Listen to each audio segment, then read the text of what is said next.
The chief surgeon yanked her hair. What the quiet nurse did next stunned the entire ER. The emergency room fell silent. Every doctor, every nurse, every intern froze in place as they watched Dr. Richard Brennan, the chief surgeon, grab a fistful of Nurse Maya Chen's hair and yank it hard enough to snap her head back.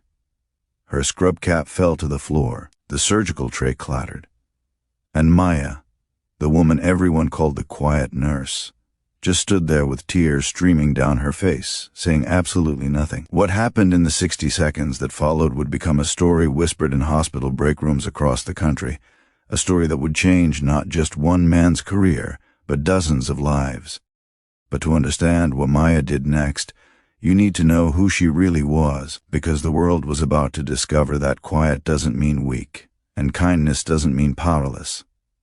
Before we dive into this incredible story, I want to invite you to join our Heartfelt Moments family. If you love stories that restore your faith in humanity and remind you of the good that still exists in this world, please hit that subscribe button and ring the notification bell.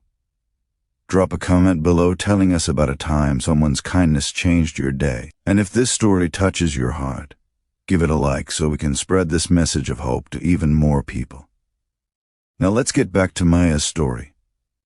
Maya Chen had worked at County General Hospital for 7 years. She was 32 years old, originally from a small town in Oregon, and she'd moved to Chicago with dreams of making a difference in healthcare.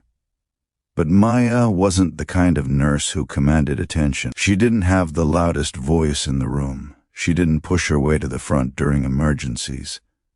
Instead, she was the one who stayed late to hold a scared patient's hand. She was the one who remembered which elderly patients liked their blankets warmed and which ones needed the lights dimmed. The other staff loved her, but they also overlooked her. In meetings, her suggestions were often talked over. In conflicts, she always backed down. Dr. Richard Brennan was Maya's opposite. At 54, he was a brilliant surgeon with an ego that matched his talent. He saved lives, yes, but he also terrorized his staff. He screamed at residents until they cried. He threw instruments during surgery. He'd been reported to HR 11 times in 3 years, but he was too valuable to fire. The hospital board looked the other way. After all, he brought in millions in revenue and had one of the best survival rates in the state. On this particular Tuesday night, the ER was chaos. A multi-car pileup on the interstate had sent 14 patients flooding in at once. Maya was assisting Dr. Brennan with a critical patient, a 17-year-old girl with internal bleeding. The surgery was tense. Every second mattered. Maya handed Dr. Brennan each instrument with perfect precision, anticipating his needs before he even asked. But then, in the rush, she handed him the wrong size clamp. That's when it happened. Dr. Brennan's face turned red. Without a word, he reached up and grabbed a handful of Maya's hair through her surgical cap, yanking it so hard that her cap came off and her head jerked backward. "You incompetent fool," he shouted. "Do you want to kill this girl?" The operating room went dead silent. The anesthesiologist's mouth dropped open. The surgical tech stepped back. Everyone waited for Maya to run out crying like the others always did.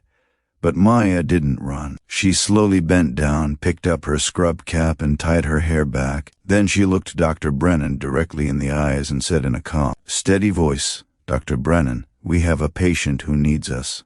I'm going to continue doing my job. After we save her life, you and I are going to have a conversation." Then she turned back to the surgical tray and handed him the correct clamp without another word.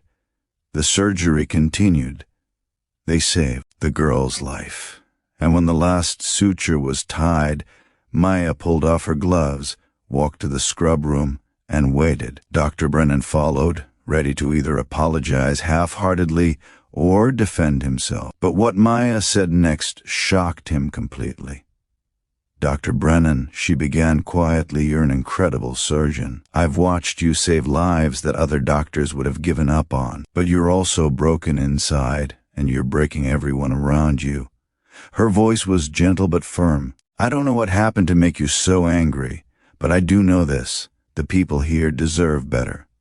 And deep down, so do you. Dr. Brennan opened his mouth to snap back, but nothing came out. For the first time in decades, someone had spoken to him with both strength and compassion. Not fear, not anger, just honest, painful truth wrapped in kindness.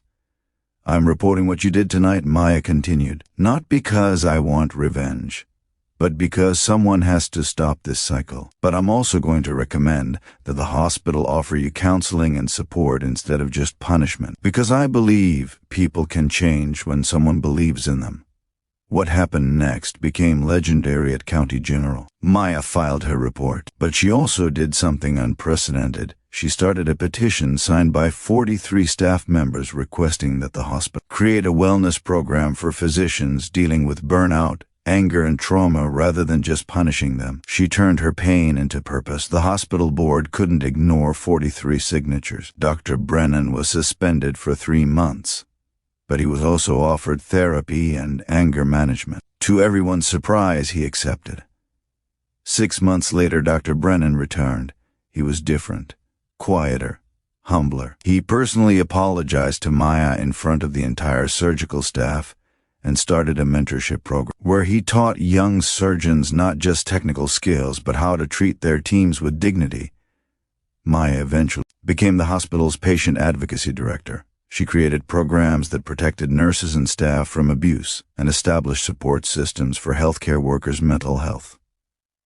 Maya's story reminds us that kindness isn't weakness. It's the strongest force in the world. It takes real courage to respond to cruelty, not with more cruelty, but with truth and compassion. To see past someone's worst moment and still believe in their potential for change. Today, think about someone in your life who's difficult, angry, or unkind. What if their behavior is just pain turned outward? What if your kindness could be the thing that finally breaks through? You don't have to accept abuse, but you can choose to respond with strength and grace, just like Maya did. Because sometimes, the kindest thing you can do is hold people accountable while still holding on to hope for who they could become. That's the power of kindness. It changes everything.